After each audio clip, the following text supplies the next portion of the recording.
హరి ఓం. ఓం నమో నారాయణాయ నమః. మాధవ మౌనమా సనాతన, మాధవ మౌనమా సనాతన, కనరావ కమల నయన, మాధవ మౌనమా సనాతన. హే పరంధామ కారుణ్య సింధు, సత్యవ్రత నామ హే దీనబంధు. హే పరంధామ కారుణ్య సింధు, సత్యవ్రత నామ హే దీనబంధు. కనుల నిన్ను చూడ నేను చలేనా, కావగరారా ప్రభూ.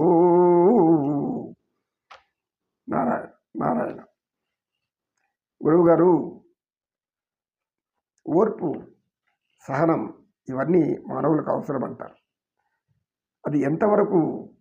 సహంసి సహమయీ దేహి అంటే పరమాత్ముడు, పరమేశ్వరుడు, పరబ్రహ్మ, పరాత్పరుడు, జగన్నివాసుడు, లోకేశ్వరుడు, లోకనాయకుడు, ఆయన పరిపూర్ణమైనటువంటి సహనం కలిగిన వాడు. పరిపూర్ణమైన సహనం కలిగినవాడు అంటే ఎక్కడ కూడా ఇది కూడా కనపడదు మనకు, సహనంలో లోటు కనపడదు. పరిపూర్ణమైన సహనం కలిగిన వాడు. అలాంటి సహనం నాకు కొంచెం పడేయ స్వామి అని అడగడం తప్పే ఇంకోటి ఏం కాదు. ఎందుకు అలా అంటాము, ఎందుకు అలా అనాలి, ఆ మంత్రం ఎందుకు అలా చెప్పబడింది వేదాల్లో అంటే, శక్తి మంత్రము మానవులు దివ్య తేజస్సుతో, దివ్య శక్తితో, పరమానందంతో, పరమ జ్ఞానస్వరూపంతో బతకాలి అంటే ఓర్పు అవసరం. మానవ జీవితం చివరి వరకు ఆనందంతో, శాంతంగా, సుఖంగా, హాయిగా, సంతోషంగా జీవించాలి అంటే ఓర్పు ఒక్కటే ఆయుధం. అది తప్పితే ఇంక వేరే ఆయుధమే లేదు. మీరు ఆ ఓర్పు అనే ఆయుధాన్ని పూర్తిగా ఎప్పుడైతే మీరు నింపుకుంటారో మీరు సాధించలేదంటూ ఏదీ లేదు. అలా సాధించిన వారే ఓర్పుతో ఉన్నవాళ్ళు. ఓర్చుకునే కొద్దీ మనకు నేర్చుకునే శక్తి పెరుగుతుంది. ఏది నేర్చుకుంటున్నామో ఆ నేర్పంతా కూడా మనకు ఆచరించే జ్ఞానానికి అవసరమవుతుంది. ఆ అవసరమైన జ్ఞానాన్ని మనం ఉపయోగించుకున్నప్పుడు జీవితం ధన్యమవుతుంది. జీవితం ధన్యం అంటే అర్థమేమి? 10 మందికి మనం మంచి అనిపించుకుంటాం, 10 మంది మనల్ని మంచి వాళ్ళని చెప్పుకుంటారు. అదే జీవితం. అదే జీవితానికి అర్థము, పరమార్థము. నీవు భూమి మీదకి వచ్చాక ఈ యొక్క భూమాతకు రుణం చెల్లించాలి. ఏంటి ఆ రుణం? నువ్వు ధర్మంగా నడుచుకునేది ఆమెకు కోరుకుంది. భూమాత రుణం ఏంటి? నువ్వు ధర్మంగా నడుచుకో, అంతే. పాపి అయినామనుకో ఆమెకు భారం అవుతావు. భూమాతకు భారం అనేది మనం చూసాం. పరమాత్మ వేదవ్యాసులు చెప్తుంటారు అక్కడ, భూమికి భారమైన వాళ్ళను నువ్వు సంహరించడానికి వచ్చావు అని అంటాడు నాథుడు. అంటే ఏమి? భూమికి భారం అంటే ఏమి? ఎవరైతే దుర్మార్గులు, దుష్టులు ఉన్నారో, మానవ పీడితులు ఉన్నారో, మానవ వినాశనాన్ని కోరుకుంటున్నారో వీళ్ళంతా కూడా భూమికి భారమైన వాళ్ళే.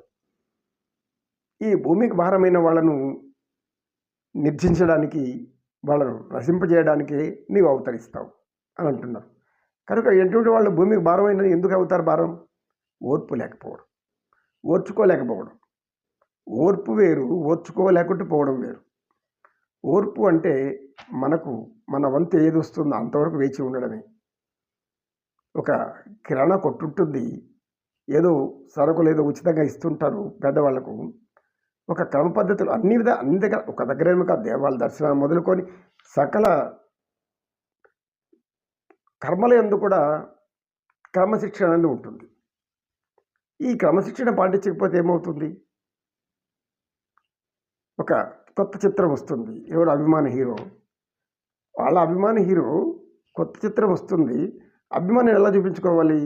క్రమ పద్ధతిలోపై అభిమానం చూపించుకోవాలి. అలా ఉండరు. ఒకరి మీద ఒకరు దూకి, ఒకరి మీద ఒకరు తొక్కి, నక్కి, ఎక్కువ ఏమో చేసుకొని, ఒకరిని ఒకరు పగలగొట్టుకొని, మూకులు ముఖాలు ముక్కులైన పగలగొట్టుకొని, చేతులు కాళ్ళు ఇంచుకొని, ఒకరి ప్రాణాలు కూడా పోయి ఇలా చేస్తారు. అంటే ఓర్పు లేకపోవడం, సహనం లేకపోవడం. ఈ ఉదాహరణలే, ఇది విమర్శ మాత్రం కాదు కదా. కావాలంటే బాగా ఆలోచించండి. ఓర్పుగా పోయి ముందు వచ్చేవాడికి ముందు, వెనక వచ్చిన వాడికి వెనక. అది విడిచిపెట్టి నేను ముందు పోవాలి, నాకే ముందు రావాలి, నేను ముందు పోవాలి, నాకే ముందు రావాలి, అది ఓర్పు లేకపోవడం. దానివల్ల ఏమవుతుంది? కష్టాలు వస్తుంది. కనుక సహనం వల్ల సాధించలేదంటూ ఏదీ లేదు. సహనం ఉన్నంత వరకే మనిషి గొప్పవాడైపోతాడు. సహనం కోల్పోయినప్పుడు మనిషి నీచమైన స్థితికి దిగజారిపోతాడు. నీచమైన స్థితికి దిగజారిపోతాడు. ఎంత నీచం అంటే అంత నీచం. అంటే ఏమి చేయరాని మోసాలు, చేయరాని కుట్రలు, చేయరాని పనులన్నీ చేసి ఏదో సాధించాలని. కనుక దైవాన్ని పరిపూర్ణమైన సహనవంతుడు, ఆయన పరిపూర్ణ సహనం కలిగిన వాడు. ఈ సహనము మనకు కూడా ఉంటేనే భగవంతుడు ఆనందిస్తాడు. లేకపోతే భూమికి భారమైన వాళ్ళలో ఆ లెక్కలు ఆయన లెక్క వేసుకుంటాడు. ఆయన పొద్దు రాసుకుంటూ ఉంటాడు, చిత్రగుప్త రాసినట్టుగా కాలం. ఈ భూమి భారము, ఈ భూమికి రుణం తీర్చుకున్నాడు కాబట్టి ఇతను హాయిగా ఉండాలి, ప్రశాంతంగా ఉండాలి. భూమికి భారమైన వాడిని మాత్రం నువ్వు రా, భూమి పిలుస్తుంది తల్లి, అయ్యా నువ్వు రా, నా భర్తవు, నువ్వే నన్ను ఇక్కడ వదిలేసావు, నన్ను భూమిగా మార్చి వదిలేసావు, నేను భరిస్తాను. ఇలాంటి రాక్షసులు, నీచులు, నికృష్టులు భరిస్తున్నాను. కనుక నువ్వు వచ్చి సృష్టించాల్సింది. కంసుడు లాంటి వాళ్ళను, నరకాసురుడు లాంటి వాళ్ళను, లేదంటే ఏ అసురుడు లాంటి వాళ్ళను, అనేక అసురుడు, రావణాసురుడు, ఈ హిరణ్యకశిపుడు, ఇంతమంది ఉన్నారు. అప్పుడు ఆమె ప్రార్థిస్తుంది భర్తను, శ్రీహరి ఇది నీ పని, నువ్వేమో నన్ను పెట్టావు, నీ బిడ్డలు లాగా చూసుకో అన్నావు, నేను అన్నీ చెప్పాను, ఆహారం ఇచ్చాను, అన్నీ ఇచ్చాను, దాహం తీరుస్తున్నాను, కానీ వాళ్ళు నన్ను వేసి తొక్కుతున్నారు నెత్తిన, నాకు భారంగా తయారైనారు, రా రక్షించు. అలాంటి వాళ్ళే నరకాసురుడు. నరకాసురుడు ఎవరి చేతిలో చనిపోతాడు? తల్లి చేతిలోనే చనిపోతాడు. తల్లి ఎవరు? భూమాత. తండ్రి ఎవరు? నారాయణుడు.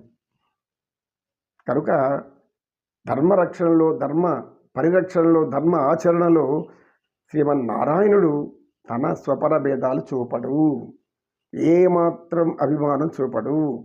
ఆయన దగ్గర కనికరం అనేది ఉండదు. అంటే ఆయనకు కాదు కనికరం ఉండేది, ఆయన యొక్క ఇచ్ఛాశక్తి, మాయాశక్తి, దాన్ని వదిలిపెట్టేశాడు. సర్వము నీవే చేసుకోపో, నేను మాత్రం నిమిత్త మాత్రుడుగా ఉంటాను, నాకేమీ దగ్గరకు రాదు. మనం కూడా నిమిత్త మాత్రుడుగానే ఉండాలి. ఏమి తెలిసినట్లు తెలియనట్లు గమ్మని మన పట్టికి మనం చేసుకుంటూ నెమ్మదిగా ఉంటే అదే ఆనందం. అన్నిట్లోపై తలపెట్టి, రోడ్లో తలపెట్టి రోకలి పోటుకు ఎందుకు భయపడాలన్నట్టుగా పనికిరాని కార్యక్రమాలపై తలపెట్టడం, దెబ్బలు తినడం, అనేక బాధలు కొని తెచ్చుకోవడం, ఇలా చేసుకుంటుంటారు అనేక మంది మానవులు. తమకు అవసరమైన విషయాల్లో పోయి చొరవ చేసుకుని నానా బాధలు పడతారు. కనుక మనిషి ఎలా బాధలు పడతాడు? ఈ విధంగా సహనం లేకపోవడం వల్ల. సహనము అనేది, ఓర్పు అనేది మానవులకు, ముఖ్యంగా స్త్రీలకు అధికంగా ఉంటుంది. ఎందుకు? స్త్రీలను భూదేవితో పోలుస్తారు. భూమి ఎంత సహిస్తూ ఉంటుందో స్త్రీలు కూడా అంత సహనంతో ఉంటారు అని. సహనస్వరూపులు స్త్రీలు, మహాతల్లులు. అందరి తల్లులకు వందనాలు. ఓర్పు ఉన్న తల్లులు, నేర్పు ఉన్న తల్లులు, చిరునవ్వుతో అన్నిటి సర్దుకుపోయే తల్లులు, అందరికీ నా హృదయపూర్వక నమస్సుమాంజలు. నమో కృష్ణ, నమో కృష్ణ. కృష్ణం వందే జగద్గురు, శ్రీకృష్ణం వందే జగద్గురు.